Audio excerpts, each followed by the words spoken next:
J'aurais dû voir les signes.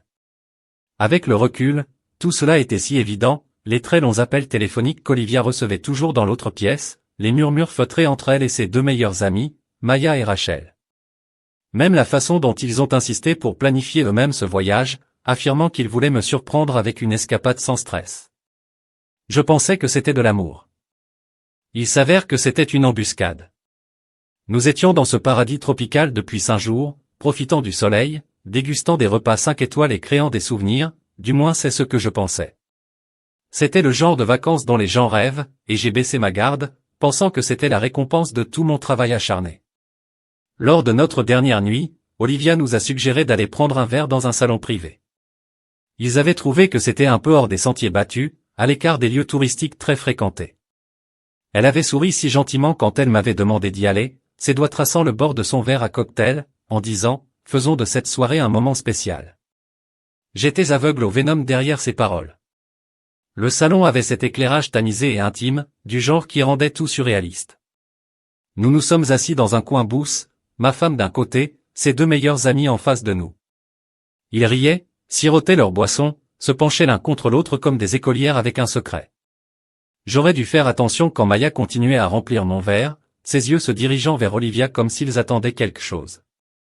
J'aurais dû me demander pourquoi Rachel insistait si pour que je lui dise le whisky importé. Allez, James, encore un de plus. C'est ta dernière nuit ici. Je me souviens d'avoir pris une gorgée, de la brûlure de l'alcool, douce mais plus lourde que d'habitude. Une lente brume s'est installée sur moi, ma vision se brouillant sur les bords. Mes membres étaient alourdis, mes pensées paresseuses. J'ai essayé de parler mais ma langue ne voulait pas coopérer. C'est alors qu'Olivia s'est penchée et a fermé son souffle, s'est réchauffée contre mon oreille et a murmuré « Survie, ce génie ». Puis tout est devenu noir. Je ne sais pas combien de temps j'ai été absent. Quand je me suis réveillé, j'étais étalé sur un matelas de motel soutenu, mon corps me faisait mal comme si j'avais été heurté par un camion. La première chose que j'ai remarquée, c'est l'odeur, de la bière rassie, de la sueur, quelque chose de nauséabond qui flottait dans l'air. Il m'a fallu quelques secondes pour réaliser que je n'étais plus dans notre suite d'hôtels de luxe. La panique s'est installée alors que je m'asseyais trop vite, la pièce tournant violemment autour de moi. Ma bouche était sèche, ma tête me martelait. Ma main est allée instinctivement dans ma poche pour chercher mon téléphone, mais il n'y avait rien. Mon portefeuille a disparu, ma montre a disparu. J'ai tapoté ma veste, jaqueté, mon jean, chaque centimètre de tissu sur moi. Mais la vérité a frappé vite et fort. Ils ont tout pris, mon passeport, mes cartes de crédit, mon argent. Ils m'ont dépouillé et m'ont laissé ici comme un déchet. Et puis le dernier couteau dans le ventre, mon téléphone, posé sur la table de nuit, diffusant une vidéo la voix d'Olivia. Elle était sur le siège avant d'une voiture en train de rire, ses lunettes de soleil perchées sur la tête, comme si c'était juste un autre voyage amusant entre filles. Maya conduisait Rachel sur la banquette arrière, toutes deux gloussant comme des hyènes. Et bébé. Olivia cède son visage, remplissant l'écran. Au moment où vous verrez cela, nous serons partis depuis longtemps. J'espère que vous apprécierez votre séjour. Oh, et ne vous inquiétez pas pour la note d'hôtel, ils vous chercheront bientôt. Maya s'est penchée, souriante, a épuisé toutes tes cartes. James, tu es officiellement fauché, amuse-toi à comprendre ça. Et Rachel, avec ce petit sourire suffisant, a porté le coup final, survivre à ce génie. Puis l'écran est devenu noir pendant un long moment. Je restais assis là à regarder mon propre reflet dans le miroir fissuré du motel de l'autre côté de la pièce. J'avais l'air d'un homme qui venait d'être enterré vivant et qui s'est frayé un chemin pour sortir de la terre. J'ai senti une brûlure familière monter dans ma poitrine. Pas de panique, pas de peur et de rage. Ils pensaient que c'était la fin de moi. Ils pensaient que je me recroquevillerais et accepterais mon sort. Ils avaient complètement tort. Je me suis forcé à prendre des respirations lentes et profondes, repoussant la colère de côté. La colère ne me sortirait pas de là. J'avais besoin de réfléchir. D'abord, j'ai vérifié la table de nuit, les tiroirs, la salle de bain, même sous le lit, rien d'utile. La chambre du motel était aussi bon marché que possible, pas de minibar, pas de téléphone, pas même un stylo et du papier. Je me dirigeais vers la fenêtre, scrutant les rues inconnues en contrebas. Ce n'était plus le quartier touristique. C'était le côté du paradis. Ils n'ont pas mis dans les brochures la partie où se retrouvaient les gens comme moi. S'il ne faisait pas attention, je devais sortir d'ici. Mais je n'avais pas d'argent, aucune idée et aucun moyen d'appeler à l'aide. La réceptionniste en bas me reconnaîtrait et sans payer la chambre, je devrais m'éclipser. S'il m'attrapait, j'aurais affaire aux autorités locales et c'était la dernière chose dont j'avais besoin. Je me dirigeai vers la porte en y collant mon oreille, silence. J'ai pris une lente inspiration et j'ai tourné le bouton. Il s'est ouvert en grinçant. Le couloir était faiblement éclairé, la moquette tachait et se décollait sur les bords. Mes pieds avançaient, instinctifs, prudents, silencieux. Je suis arrivé à la cage d'escalier sans rencontrer personne, mon pouls résonnant dans mes oreilles pas à pas. Je me suis glissé jusqu'au hall.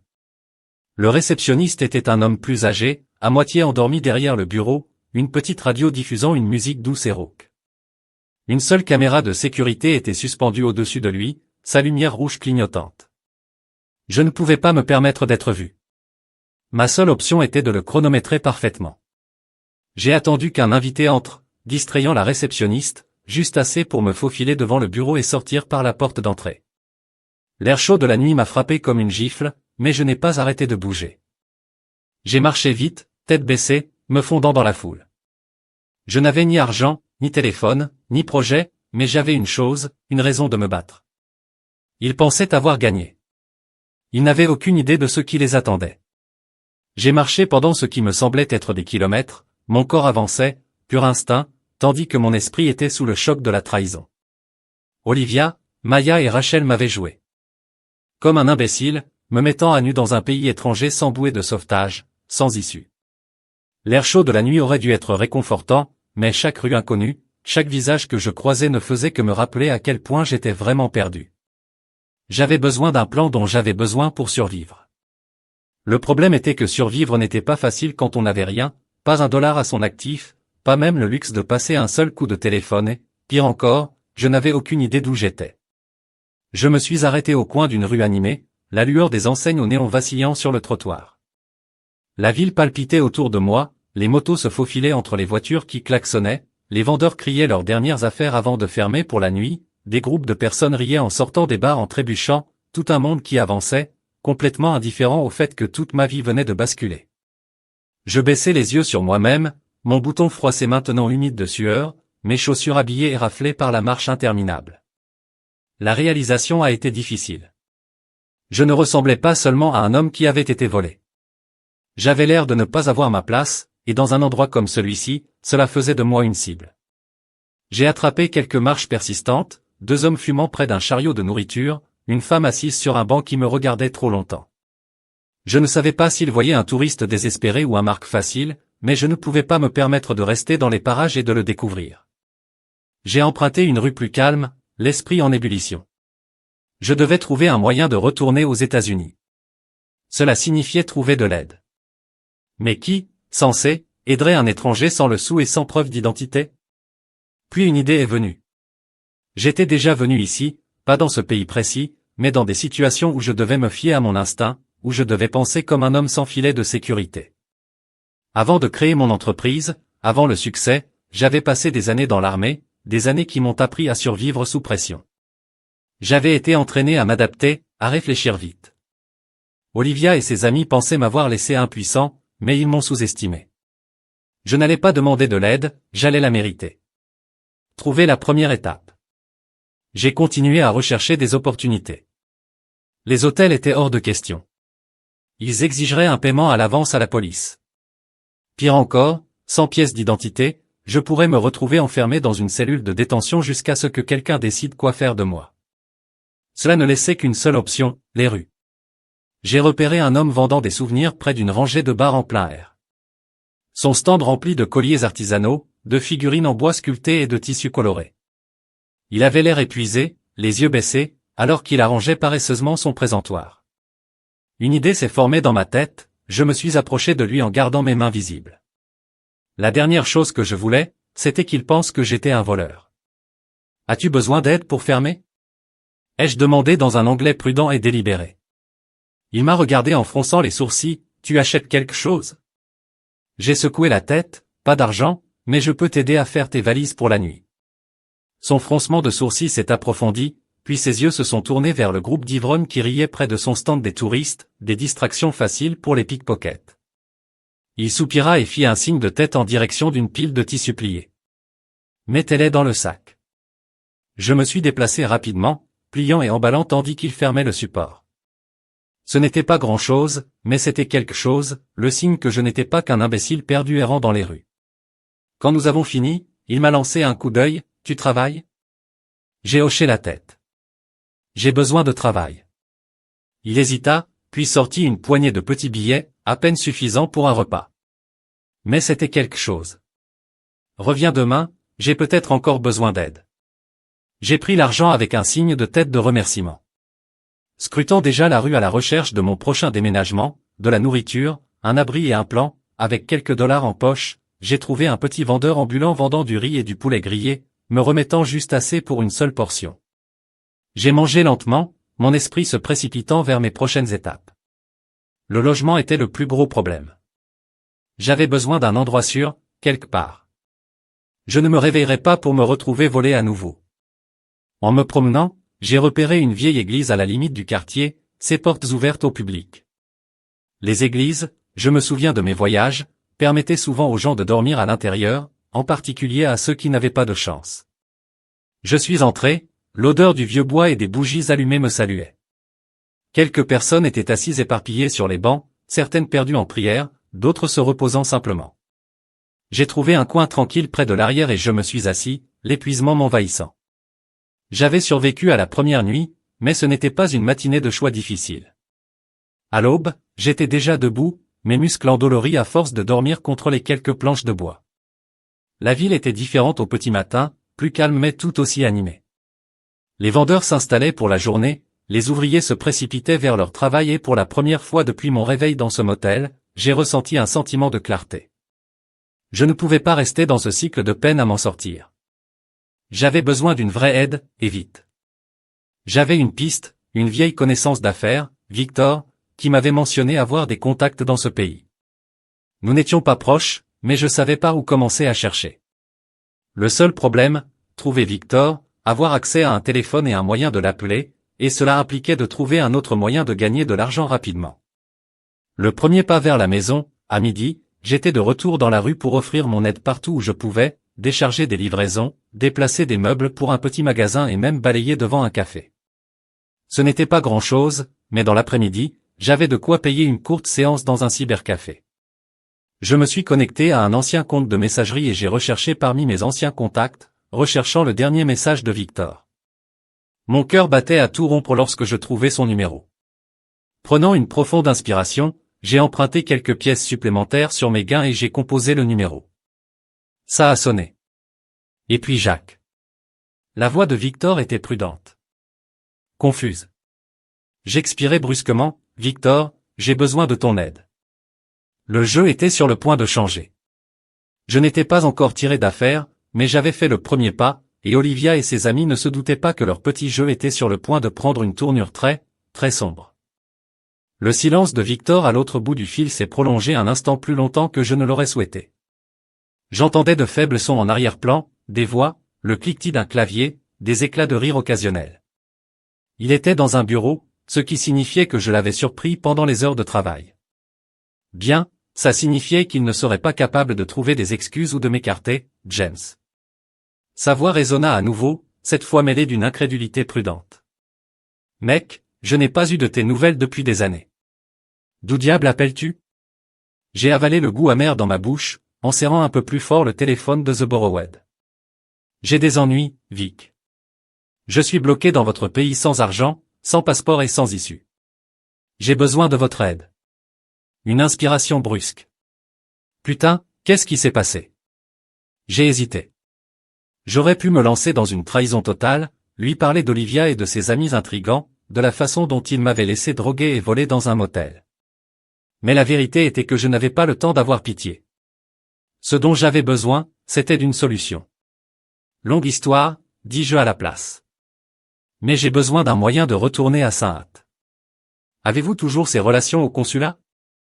Victor soupira profondément, pas autant qu'avant. Les choses ont changé depuis notre dernière conversation, mais je connais peut-être quelqu'un qui peut m'aider. Où es-tu en ce moment? J'ai jeté un coup d'œil autour du café internet miteux, des rangées d'ordinateurs obsolètes, du propriétaire à l'air fatigué qui me regardait en attendant son paiement quelque part. Je ne peux pas rester longtemps. J'ai besoin de déménager. D'accord, il y a un bar près du quartier des affaires qui s'appelle El Toro. Demande Louis, dis-lui. Victor t'a envoyé celui de Hun. Ce n'est pas le gars le plus sympathique que je sois, mais il me doit une faveur. Un bar ce n'était pas exactement le genre d'endroit dans lequel je voulais faire confiance, mais pour le moment, je n'avais pas le luxe d'avoir le choix. J'ai compris. Merci, Vic, je te le dois. Tu me le dois déjà. Victor marmonna, puis ajouta, fais attention, James, cet endroit n'est pas vraiment gentil avec les hommes désespérés. J'ai raccroché et j'ai expiré lentement, il est temps de prendre la route vers Louise. J'ai utilisé la dernière monnaie empruntée pour payer le propriétaire du café et je suis sorti dans la chaleur de midi. Le soleil tapait impitoyablement et les rues pulsaient de vie, les vendeurs criaient des voitures, klaxonnaient les gens qui se précipitaient. El Toro était à environ 3 kilomètres, une longue promenade dans la chaleur. Mais prendre un taxi n'était pas une option sans argent, sans pièce d'identité et sans plan de secours. Si cela tournait mal, je devais garder la tête baissée et me fier à mon instinct. Pendant que je marchais, je gardais un œil sur mon environnement. Je n'étais pas paranoïaque. Je savais que je me démarquais, un étranger solitaire, clair, pas un touriste, portant des vêtements froissés et bougeant avec détermination. J'aurais tout aussi bien pu être une cible ambulante. À un moment donné, j'ai remarqué un groupe de jeunes hommes qui s'attardaient au coin d'une rue, leurs yeux me suivant un peu trop longtemps. Je n'ai pas ralenti mon pas, mais j'ai ajusté ma trajectoire, me faufilant dans une zone plus fréquentée. Règle numéro 1 de survie, ne jamais devenir une marque facile. Au moment où j'atteignis El Toro, le soleil avait commencé sa descente, projetant de longues ombres sur les ruelles étroites. Le bar n'avait pas grand-chose à voir, une signalisation défraîchie, des graffitis sur les murs et un videur construit comme un mur de briques à l'entrée. Je me suis approché de lui avec précaution. Je cherche Lee. Le videur m'a à peine reconnu, ce n'est pas mon problème. J'ai réessayé. Victor m'a envoyé. Cela a suscité une réaction. Les yeux du videur me parcoururent, me jaugeant, avant de tourner la tête vers la porte à l'intérieur dans laquelle je suis entré, m'adaptant à l'éclairage tamisé. L'air sentait la bière rassie et la sueur, le murmure des conversations basses se mêlant au bourdonnement d'un vieux jukebox dans un coin. L'endroit n'était pas bondé, mais il y avait suffisamment de monde pour faire comprendre qu'il s'agissait d'un repère régulier pour ceux qui vivent selon leurs propres règles. Au bar, un homme d'une quarantaine d'années était assis en train de boire un verre. Il avait des yeux perçants, une moustache épaisse et une expression qui me disait qu'il n'avait pas le temps pour les bêtises. Louise, je m'approchai en gardant mes mouvements calmes. Louis, il n'a pas levé les yeux. Cela dépend de qui demande. Victor m'a envoyé. Cela a retenu son attention. Son regard se leva, m'étudiant avec un mélange de curiosité et de méfiance, tu as l'air d'avoir passé une mauvaise semaine. Tu n'en as aucune idée, marmonnai-je. Louis fit signe au tabouret à côté de lui. S'asseoir. Je l'ai fait. De quoi avez-vous besoin? Il a demandé. Je vais ralentir la sortie de ce pays. Louis, laisse échapper un petit rire sec. Pas facile, pas bon marché. J'ai expiré. Je n'ai pas d'argent, mais je peux travailler. Il pencha la tête. Du travail, hein? Quel genre de travail? Je suis à son regard. Peu importe ce qui me fera sortir d'ici. Pendant un long moment, Louise ne dit rien. Puis il but le reste de son verre et se pencha légèrement. Il y a un homme qui a besoin d'un chauffeur. Ce n'est pas tout à fait légal, mais c'est payant. Si tu fais cela, tu auras de quoi acheter un passeport et un billet. Je n'ai pas hésité, je vais le faire. Louise sourit, je pensais que oui. Il a sorti son téléphone et a envoyé un message rapide. Puis il s'est retourné vers moi, sois là demain 6 heures du matin, ne sois pas en retard. J'ai hoché la tête, je serai là. Louise s'étirait. Encore une chose. J'ai haussé un sourcil. Ouais, il m'a lancé un regard qui m'a fait froid dans le dos. Ne gâche pas ça avec ça. Il est parti, me laissant seul au bar. J'avais un travail, un projet et pour la première fois depuis mon réveil dans ce motel, j'avais de l'espoir. Mais quelque chose dans le ton de Louis me disait que ce travail n'allait pas être simple et que si je me trompais, je ne quitterais pas du tout ce pays. Je n'ai pas dormi cette nuit-là. Comment pourrais-je? J'étais seul dans un pays étranger, ma femme m'avait volé à l'aveugle et la seule chance que j'avais pour survivre était un travail dont je ne savais rien, qui m'avait été proposé par un homme qui avait l'air de n'hésiter pas à tirer une balle dans quelqu'un s'il dépassait les limites. Mais je n'avais pas le choix. Alors j'ai passé la nuit de la seule manière que je connaissais, me préparer. J'ai trouvé des toilettes publiques, je me suis lavé le visage, j'ai redressé mes vêtements du mieux que j'ai pu. J'ai parcouru les rues, écoutant, observant comment les gens bougeaient. J'ai capté les accents, les gestes des mains, le langage corporel. J'ai étudié la manière dont les locaux se fondaient dans le décor, comment ils évitaient tout contact avec les mauvaises personnes. Au moment où le soleil a brisé l'horizon, j'étais prêt, ou du moins aussi près qu'un homme dans ma position pouvait l'être. Je suis arrivé à El Toro à 5h55 précise. Louis était déjà là, debout dehors, une cigarette entre les doigts. Il n'a rien dit en m'apercevant, il a juste tiré une longue bouffée, a exhalé la fumée et a fait un signe de tête en direction d'un SUV Dusty noir garé sur le trottoir. Montez, je n'ai pas hésité. Une fois à l'intérieur, Louis a pris le volant et un deuxième homme que je n'avais pas remarqué auparavant s'est glissé sur le siège passager. Il était plus jeune que Louis, peut-être dans la trentaine. Des yeux perçants, une profonde cicatrice allant de sa tempe jusqu'à sa mâchoire. Il m'a regardé comme un homme évalue un chien lors d'un combat, essayant de décider si j'avais mordu ou si j'étais juste un autre errant attendant d'être abattu. C'est le gars. Il a demandé, Lee. Louis hocha la tête, James, voici Félix. Félix ne m'a pas serré la main, il a juste continué à me regarder. Tu sais conduire. Je ne serais pas là si je ne le faisais pas, cela lui valut un petit sourire narquois. Nous verrons. Louis a garé la voiture sur la route, empruntant un itinéraire qui nous a conduits hors de la ville et dans la périphérie, les bâtiments se sont éclaircis, remplacés par des chemins de terre et des maisons éparses. Personne n'a dit un mot pendant un moment. Puis Lou a parlé. Voilà le travail, dit-il, les yeux fixés sur la route. Tu vas être notre chauffeur. Nous avons quelques livraisons à effectuer. Tu ne poses pas de questions. Vous ne regardez pas à l'intérieur des colis. Vous ne parlez pas à moins qu'on vous le demande. Vous nous amenez là où nous devons aller et nous veillerons à ce que vous obteniez ce dont vous avez besoin. Simple, du moins sur le papier. J'ai hoché la tête, j'ai compris. Félix se moqua, on verra ça aussi. Le premier emploi. Nous avons atteint notre premier arrêt environ 1 heure plus tard. C'était un petit entrepôt délabré, le genre d'endroit où l'on ne regarderait pas 2 fois si on était juste de passage. Les fenêtres étaient fermées et la peinture s'écaillait. Un homme seul fumait dehors, le visage indéchiffrable. Lee a garé la voiture et s'est tourné vers moi, reste ici. Félix et Louis sortirent, marchant vers l'homme, échangeant quelques mots rapides avant de se diriger vers l'intérieur. J'ai agrippé le volant, me forçant à rester immobile, à avoir l'air calme, mais mon esprit s'emballait. Qu'est-ce qu'on livrait exactement? Drogue, armes, bien volées? Cela n'avait pas d'importance. Ce qui comptait, c'était d'être payé, d'obtenir mon faux passeport et de monter dans un avion avant même qu'Olivia et ses amis ne réalisent que j'étais en vie. Les minutes s'éternisaient. Puis un bruit sourd dans le coffre. Louis et Félix revinrent rapidement, montant dans la voiture avec urgence. Conduis, dit Lee. Je n'ai pas demandé pourquoi je n'avais pas regardé en arrière, j'ai juste appuyé sur le gaz. Nous avons dévalé le chemin de terre, la poussière soulevant derrière nous. Dans le rétroviseur, j'ai vu la porte de l'entrepôt s'ouvrir à la volée. 2 hommes sont sortis en courant. L'un d'eux avait une arme à feu, une arme qui était maintenant pointée sur nous. Félix jura dans sa barbe, plus vite, je n'avais pas besoin qu'on me le dise 2 fois. J'ai appuyé sur la pédale jusqu'au sol, agrippant le volant alors que le SUV rebondissait sur un terrain accidenté.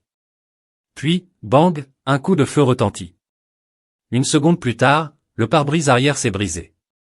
Félix se retourna, l'arme déjà en main, ripostant. Je n'ai pas regardé, je me suis concentré sur la route. Plus de coups de feu, plus de verres brisés, puis le silence. J'ai continué à conduire jusqu'à ce que Louis me dise enfin, ralentis, nous sommes libres. J'ai expiré, mes mains me faisaient mal à cause de la force avec laquelle j'avais agrippé le volant. Félix laissa échapper un rire sombre. Pas mal. Lee hocha la tête, ouais, pas mal du tout. Je n'ai pas demandé ce qui s'était passé là-bas. Je n'en avais pas besoin. Ce n'était pas seulement une question de livraison, c'était une question de survie et je venais de prouver que j'étais prêt à faire n'importe quoi. Il a fait un pas de plus vers la liberté. Nous avons fait 2 autres arrêts ce jour-là. Pas de coup de feu, pas de verre brisé, juste des échanges. Les sacs étaient passés, l'argent était compté et j'ai fait mon travail, j'ai roulé vite, je suis resté silencieux et je n'ai pas posé de questions. Au moment où nous sommes retournés à Taureau, le soleil se couchait et la chaleur de la journée s'atténuait enfin. Louis s'est garé et s'est tourné vers moi. « Tu as bien fait. » Félix s'appuya en arrière sur son siège, souriant narquoisement, sans paniquer comme la plupart des gars l'auraient fait. J'ai haussé les épaules, essayant de masquer à quel point je me sentais encore profondément blessé. Ce n'est pas ma première fois sous pression. Louise m'a étudié pendant un long moment. Puis il fouilla dans sa veste et en sortit une petite enveloppe, la jetant sur mes genoux. Premier paiement, je l'ai ouvert. Assez d'argent pour me permettre de passer quelques soirées couteaux supplémentaires, peut-être même d'acheter de nouveaux vêtements, de me procurer un bon repas, mais pas assez pour partir. Louis a dû lire dans mes pensées. Tu fais encore 2 travaux, tu auras ce qu'il te faut, 2 de plus. J'ai expiré, j'ai hoché la tête. Félix sourit, bienvenue dans l'équipe, James. Je n'ai pas répondu parce que je savais que ce n'était pas une équipe, c'était un jeu et je venais juste d'être confronté au problème des choix. Ce soir-là, j'ai trouvé une auberge bon marché et j'ai payé un lit. J'ai mangé de la vraie nourriture pour la première fois depuis des jours. J'ai pris une longue douche, laissant l'eau laver la crasse, la tension, puis je me suis allongé sur le matelas raide, regardant le plafond fissuré. Le poids de tout cela m'a frappé. J'avais 2 choix, rester dans cette vie un peu plus longtemps, obtenir mon faux passeport et partir, ou éliminer les gens qui m'ont fait ça avant de partir, à cause d'Olivia, Maya et Rachel. Ils pensaient que j'étais mort. Ils pensaient que je souffrais, bloqué, brisé. Ils pensaient que je ne trouverais jamais le moyen de revenir. Mais ils avaient tort, parce que je n'allais pas seulement survivre, j'allais leur faire payer, et quand j'aurais fini, c'était moi qui rirais. L'argent du premier emploi m'a permis de tenir encore quelques jours, mais survivre n'était pas suffisant. Chaque minute passée ici était un rappel de ce qu'Olivia et ses soi-disant amis m'avaient fait. Ma colère s'était transformée en quelque chose de plus aigu, de plus dangereux. Je n'essayais plus seulement de rentrer à la maison. Je me préparais à la guerre. Mais je devais d'abord terminer ce que j'avais commencé. Louis a clairement indiqué que j'avais 2 autres emplois auparavant.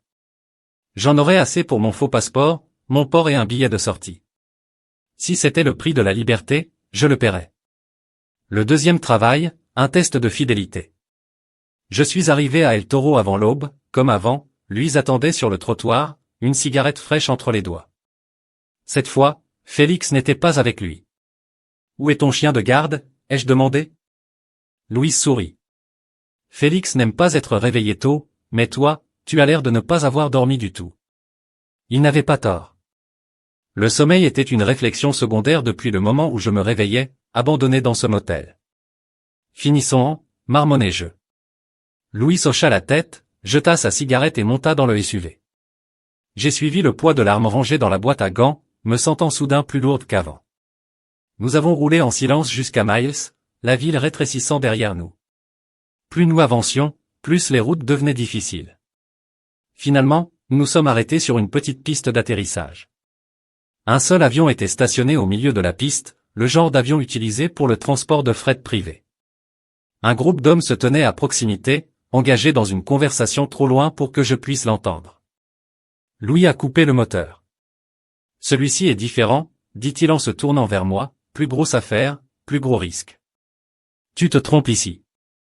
Il n'y a pas de retour possible.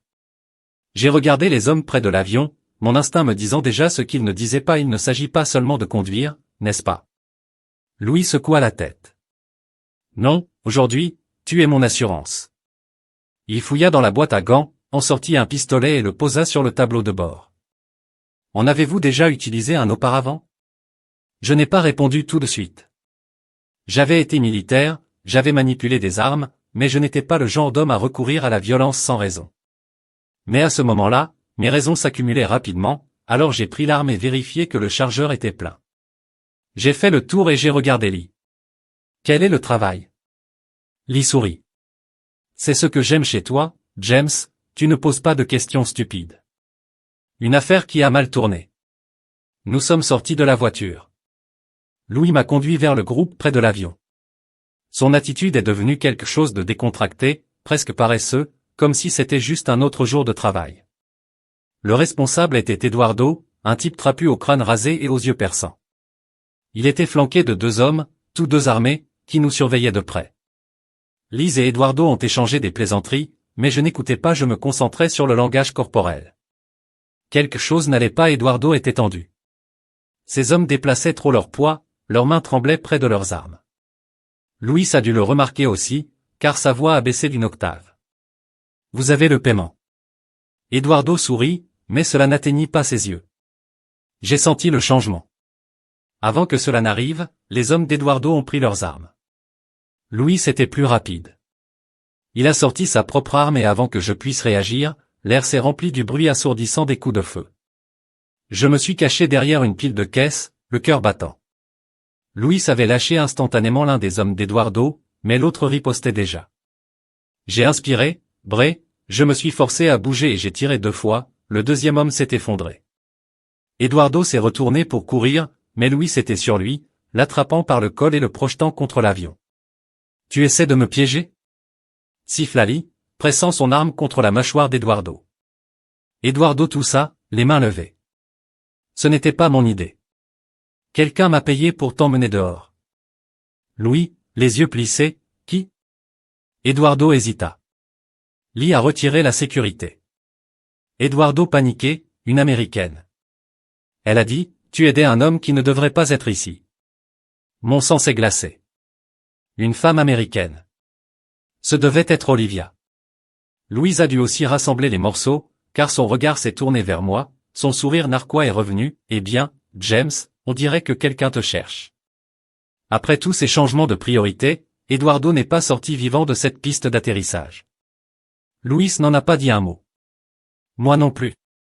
Nous avons laissé les corps derrière nous, sommes montés dans le SUV et sommes retournés vers la ville, mais mon esprit s'emballait. Olivia savait que j'étais en vie, ce qui signifiait qu'elle essayait de m'empêcher de revenir et si elle était prête à payer pour me faire sortir, cela signifiait qu'elle n'essayait pas seulement de courir avec l'argent, elle essayait de m'effacer complètement. Louise s'est garée dans une ruelle et s'est garée, puis s'est tournée vers moi, toujours avec un sourire narquois. Je suppose que tu ne vas pas encore partir. J'expirais lentement, le poids de l'arme sur mes genoux me rappelant ce qui venait de se passer. Non, j'ai dit pas encore, parce que maintenant il ne s'agissait plus de s'échapper. Il s'agissait de récompense, de travail final, de le rendre personnel. Louis ne m'a pas demandé si je voulais toujours occuper mon dernier emploi. Il connaissait déjà ma réponse. J'avais désormais un pied dans le monde souterrain et en sortir n'était pas une option. Le dernier travail était censé être simple, une livraison de plus, un salaire de plus. Mais maintenant j'avais une meilleure idée. Je n'allais pas simplement finir mon rôle et disparaître. J'allais utiliser ce travail pour tendre mon propre piège, le setup. J'ai passé les jours suivants à apprendre tout ce que je pouvais. J'ai découvert qu'Olivia et ses amis n'avaient pas encore quitté le pays. Ils vivaient toujours comme ça, dépensant mon argent dans les endroits les plus chers, pensant que je n'étais rien de plus qu'un fantôme de leur passé. Ils pensaient que j'étais enterré, ils pensaient que je souffrais. Ils pensaient avoir gagné. Il me restait 2 jours avant le dernier travail et pendant ces 2 jours, je me suis assuré qu'Olivia savait exactement à qui elle avait affaire. Le premier avertissement, Olivia a reçu le premier indice lorsqu'elle a essayé d'utiliser l'une de mes cartes de crédit volées et celle-ci a refusé. Rachel a eu le deuxième lorsqu'elle est sortie de leur hôtel et a découvert que sa voiture de location avait disparu. Maya a eu de la chance. Elle fut la première à revoir mon visage. Je m'en suis assuré. J'ai attendu qu'elle soit seule en train de siroter un cocktail hors de prix dans un bar sur le toit. Je me suis assis en face d'elle, j'ai bu une gorgée de son verre et j'ai souri, je me manque. Elle est devenue pâle. Je me suis penché. Dis-le à Olivia, murmurai-je, chèque. Ensuite, Maya s'est précipitée hors de son siège, renversant son verre et courant. Je l'ai laissé partir parce que le vrai jeu ne faisait que commencer. Dès l'instant où Maya m'a vu, moi, j'ai su que la donne avait changé. Sa panique fut immédiate, sa chaise raclant le sol alors qu'elle se précipitait hors du bar sur le toit, renversant presque un serveur dans sa précipitation pour s'enfuir. J'aurais pu l'arrêter, mais je n'en avais pas besoin. Je voulais qu'elle coure. Je voulais qu'elle le dise à Olivia. J'ai ramassé son cocktail abandonné, j'ai pris une lente gorgée et j'ai souri. Le premier coup de feu avait été tiré. Maintenant la vraie chasse commençait. L'effet d'entraînement. Au moment où j'ai quitté le toit, je savais qu'Olivia serait dans un état de panique totale. Maya disait que sa voix était tremblante et sa respiration haletante. Elle lui dirait. Elle avait vu un fantôme, m'a vu. Olivia, dans son arrogance, avait supposé que j'étais soit mort, soit coincé dans une ruelle sans nom, mendiant des restes. L'idée que je m'épanouisse en la poursuivant, cela n'a jamais fait partie de son plan, ce qui signifiait qu'elle ne réagirait pas calmement, qu'elle ferait une erreur et que je la surveillerais lorsqu'elle ferait le deuxième message. Je n'ai pas perdu de temps cette nuit-là. J'ai retrouvé l'endroit où logeaient Olivia et ses amis, le Grand Hôtel, l'un des complexes hôteliers les plus chers de la ville, le genre d'endroit avec des sols en marbre, un concierge à plein temps et des boissons qui coûtent plus cher que le loyer de certains. Elle vivait toujours comme une reine, utilisant toujours mon argent pour financer son fantasme. Pas pour longtemps. Je suis entré dans le hall comme si j'y appartenais, comme si j'avais une réservation qui m'attendait. Je ne me suis pas arrêté à la réception, je n'ai pas établi de contact visuel avec le personnel. Je me suis déplacé rapidement et silencieusement dans les couloirs jusqu'à ce que j'atteigne leur suite, chambre 1403, parfaite. J'ai sorti une enveloppe d'hôtel que j'avais glissée à la réception plus tôt et j'ai écrit un message court et simple au dos. Puis je l'ai glissé sous la porte. La note disait, « Tu as essayé de m'enterrer. Maintenant je découvre la vérité. » Première erreur d'Olivia, je ne suis pas resté pour observer leur réaction. Au lieu de cela, j'ai trouvé une place de l'autre côté de la rue, me fondant dans la foule qui surveillait l'entrée de l'hôtel. 15 minutes plus tard, Olivia est sortie en trombe. Son visage pâlit ses mouvements. Franck ANC, Maya et Rachel étaient juste derrière elle, chuchotant furieusement, regardant par-dessus leurs épaules comme je pourrais apparaître à tout moment. Je suis resté exactement là où j'étais parce que cette peur dans leurs yeux était meilleure que toute confrontation. Ils commençaient à se dérouler bien. C'était l'intérêt, perturbant l'illusion. La prochaine décision d'Olivia était prévisible. Elle est allée directement à la banque en essayant d'accéder à ses comptes. Je les avais déjà enfermés. Elle a essayé d'utiliser l'une de mes cartes de crédit volées, a de nouveau refusé. Elle a sorti son téléphone, probablement pour appeler son nouveau petit ami, celui qu'il était. Mais je m'étais déjà assuré qu'elle n'obtiendrait pas de réponse parce que, la chose qu'Olivia ne savait pas, j'avais aussi des amis, et même si elle avait passé son temps à jouer à des jeux, j'avais passé l'esprit à établir des liens. Elle était sur le point d'apprendre à quel point ces connexions étaient puissantes. La configuration. Louise avait regardé tout cela avec amusement. Vous savez, dit-il en se penchant en arrière sur sa chaise. Quand je t'ai rencontré, je pensais que tu n'étais qu'un autre homme désespéré à la recherche d'une évasion. J'ai souri et maintenant Louis gloussa. Maintenant, je pense que vous pourriez être plus dangereux que les gens que vous chassez. Il n'était pas tort. J'avais passé des semaines à survivre, à grimper de rien. Chaque instant m'avait aiguisé, me concentrer dans quelque chose que Olivia et ses amis n'auraient jamais pu prédire. Je ne cherchais pas seulement la vengeance, je l'ingérais. Et tout est descendu au visage suivant. J'avais besoin d'un dernier emploi. Mais cette fois, je ne travaillais pas pour Louise, cette fois Louise travaillait pour moi. La grande trahison. J'ai fait d'Olivia un accord qu'elle ne pouvait pas refuser. J'ai envoyé une autre note, cette fois à son téléphone, un message anonyme, juste assez cryptique pour la rendre désespérée, me rencontrer à minuit seul, où le monde entier saura ce que vous avez fait. Je savais qu'elle venait. Elle n'avait pas le choix, car maintenant elle n'avait pas juste peur de moi, elle avait peur de ce que je savais. Le jeu final, minuit, le point de rencontre, un quai abandonné au bord de la ville, isolé calme. La scène parfaite pour ce qui est venu ensuite. Je me tenais là en attendant, la nuit, de l'air épais d'anticipation. Puis Olivia sorta de l'ombre, son visage placé dans un masque de confiance forcée, mais ses yeux étaient terrifiés. Elle a fait un pas en avant lent, James. J'ai incliné ma tête en la regardant, laissant le silence s'étirer. Elle déglutit difficilement. Je ne sais pas ce que vous pensez se passer ici, mais enregistrez-le. J'ai coupé. Ma voix était calme, trop calme. Vous savez déjà pourquoi vous êtes ici. Elle croisa les bras, essayant d'agir à mal. Et alors? Tu vas juste me menacer? Que voulez-vous même? J'ai fait un pas lent en avant, en regardant alors qu'elle recula instinctivement. Pensiez-vous vraiment que vous pouviez m'effacer, ai-je demandé. Pensiez-vous que je viens de disparaître et que je vous laisse vivre heureux pour toujours sur mon argent? Elle serra sa mâchoire. Je ne sais pas de quoi tu parles. J'ai gloussé, une mauvaise réponse. Avant qu'elle ne puisse parler à nouveau, une voiture s'est arrêtée derrière elle, Louis-Félix et 2 autres hommes qu'elle n'avait jamais vus auparavant. Son souffle attelé. Qui sont-ils? J'ai souri, mes amis. Elle a pris un pas en arrière. Puis un autre yeux se dirigeant vers la voiture, vers le noir au-delà du quai. James Lotin, parle de ça? Elle essaya, sa voix tremblant. Maintenant, nous pouvons travailler quelque chose. J'ai plié mes bras comme la façon dont vous avez travaillé quelque chose lorsque vous m'avez drogué, quand vous m'avez quitté pour mort. Elle a empilé, c'était James. C'était une erreur. Nous ne pensions pas que vous survivriez. J'ai fini pour elle. Ouais, je pensais que sa respiration était en lambeaux.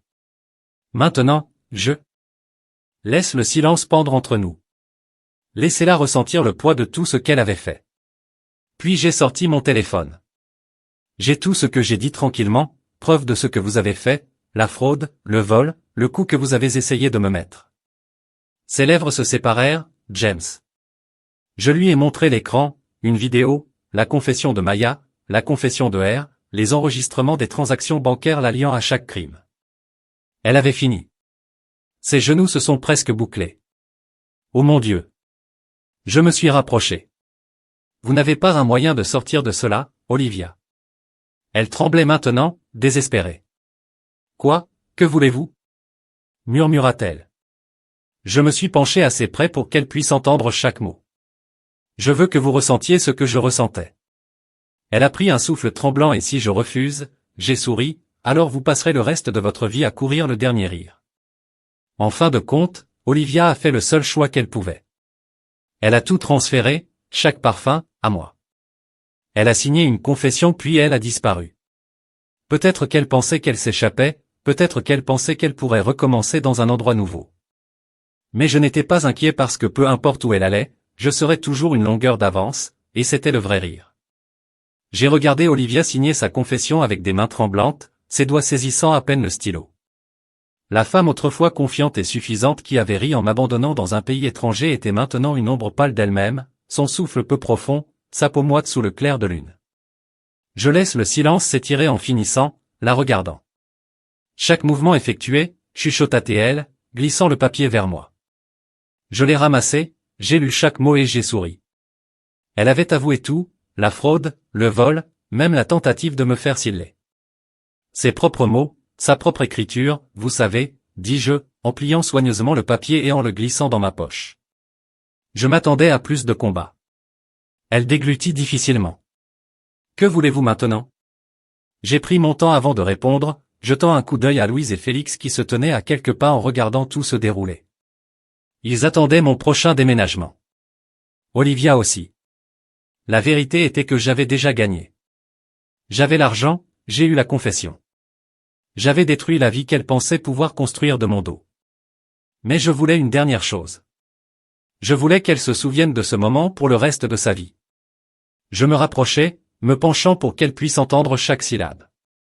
Tu as tout pris de moi, Olivia, mon argent, mon identité, ma dignité. Tu m'as laissé pourrir pendant que tu vivais comme une reine. Je laisse ma voix baisser. Maintenant, je retourne l'appareil. Elle tressaillit. J'ai sorti mon téléphone et j'ai appuyé sur le jeu. La voix de Maya a rempli les quais vides, brutes et frénétiques, de notre dernière conversation. Olivia a tout planifié. C'était toute son idée. Je jure, James, je ne savais pas qu'elle allait aller aussi loin. Ensuite, la voix de Rachel craque avec peur, s'il vous plaît, James, ne viens pas après moi. Olivia était celle qui vous voulait morte, pas moi. La couleur s'écoulait du visage d'Olivia. Vous avez toujours pensé que vous étiez le plus intelligent de la pièce. J'ai murmuré, mais vous n'avez pas vu cela venir, n'est-ce pas?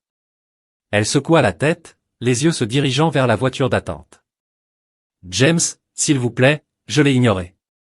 Tu sais ce qui est drôle? Maya et Rachel ont déjà disparu.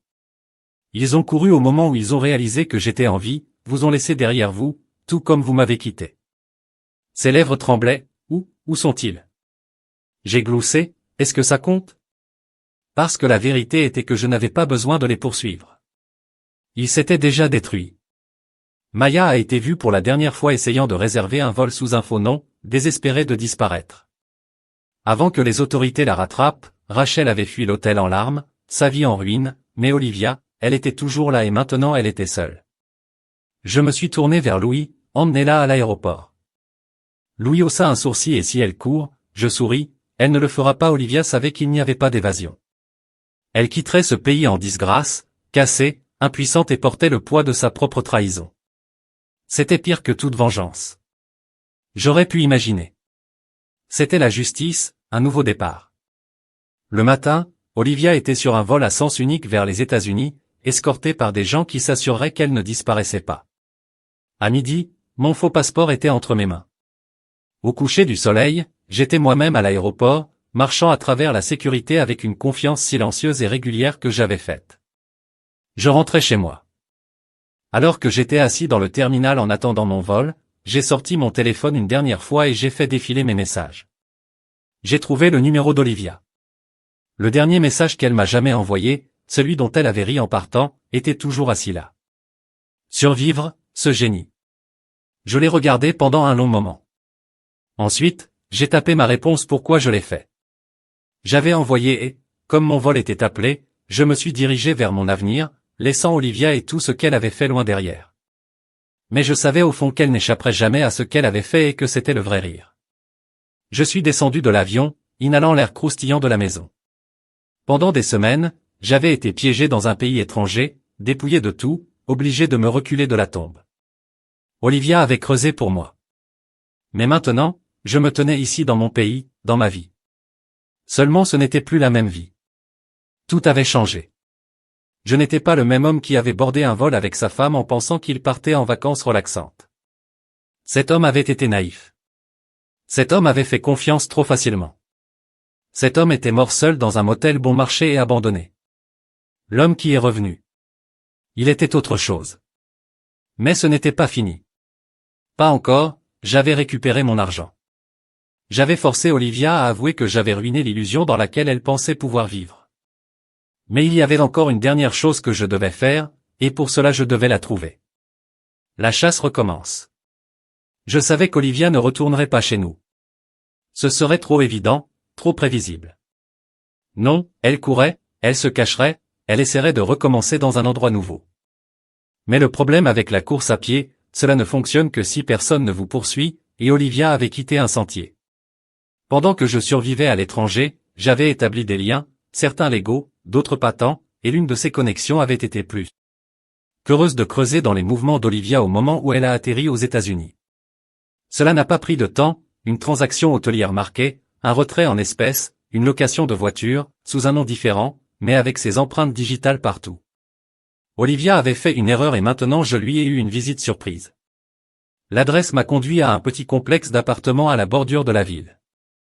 Ce n'était pas luxueux, mais ce n'était pas non plus inaperçu. Olivia jouait en toute sécurité, restant dans un endroit silencieux, quelque part où personne ne poserait trop de questions. Elle pensait qu'elle avait le temps, elle pensait qu'elle était en sécurité. Elle pensait que j'avais disparu pour toujours. Je me dirigeais vers la porte et frappais, silence. Puis pas, hésitant, prudent. Quelques secondes plus tard, le Judas sombre alors que quelqu'un le regardait. Je n'ai pas bougé, je n'ai pas cligné des yeux. Puis j'ai parlé. Ouvrez la porte, Olivia, une inspiration aiguë. Alors rien. Elle le débattait, décidant de me laisser entrer ou de prétendre qu'elle n'était pas là. J'ai frappé à nouveau, plus fort cette fois, ne me fais pas demander 2 fois. Une pause, puis le ruisseau du déverrouillage de la porte. La porte s'ouvrit, juste assez pour que je la voie. Olivia ressemblait à l'enfer. Ses cheveux étaient en désordre, ses yeux creux et sombres en dessous d'eux. Elle avait toujours été le genre de femme qui se targuait des apparences, mais maintenant elle ressemblait à quelqu'un qui n'avait pas dormi depuis des jours. Elle déglutit difficilement. Que veux-tu? Je suis entré à l'intérieur sans demander la permission. Elle tressaillit mais ne m'a pas arrêté. Elle savait qu'elle ne pouvait pas. J'ai scanné l'appartement, des meubles nus, des valises à moitié déballées, l'odeur du café rassis et du désespoir suspendu dans les airs. Vous ne vous installez pas très bien, je l'ai noté. Elle croisa les bras, se serrant dans ses bras. Je n'ai pas le temps pour les jeux, James. J'ai ri. C'est drôle, parce que c'est tout ce que tu as jamais joué avec moi. Elle détourna les yeux. Vous avez ce que vous vouliez. Vous avez tout repris. Pourquoi es-tu ici?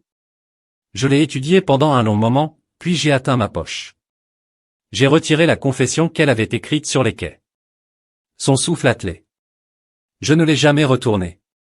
Dis-je, laissant le papier pendre entre mes doigts. J'aurais pu. J'aurais pu vous faire arrêter au moment où vous avez atterri. Ses lèvres se séparèrent. Alors pourquoi? Parce que la prison est trop facile. Je coupe. Vous ne pourrez pas pourrir dans une cellule où vous n'avez pas à penser à ce que vous avez fait. Non, Olivia, tu vas souffrir de la même manière que tu m'as fait souffrir. Elle a fait un pas tremblant en arrière. Je me penchai, abaissant ma voix. Partout où vous allez, je serai là chaque fois que vous essayez de recommencer, je vais regarder. Vous ne vous sentirez plus jamais en sécurité. Vous n'aurez plus jamais la paix. Vous n'oublierez jamais ce que vous m'avez fait. Sa respiration est devenue en lambeaux. S'il vous plaît, James, moi, j'étais stupide, j'étais gourmand, je ne l'ai pas fait. Je levai une main, sauf, je me fiche de vos excuses. Elle s'essuya aux yeux. Alors qu'est-ce que tu veux? J'ai souri. Je veux que vous viviez dans la peur, et avec cela, je me suis retourné et je suis sorti, parce que la vérité était que j'avais déjà gagné, et maintenant Olivia passerait le reste de sa vie à regarder par-dessus son épaule, tout comme je l'avais fait.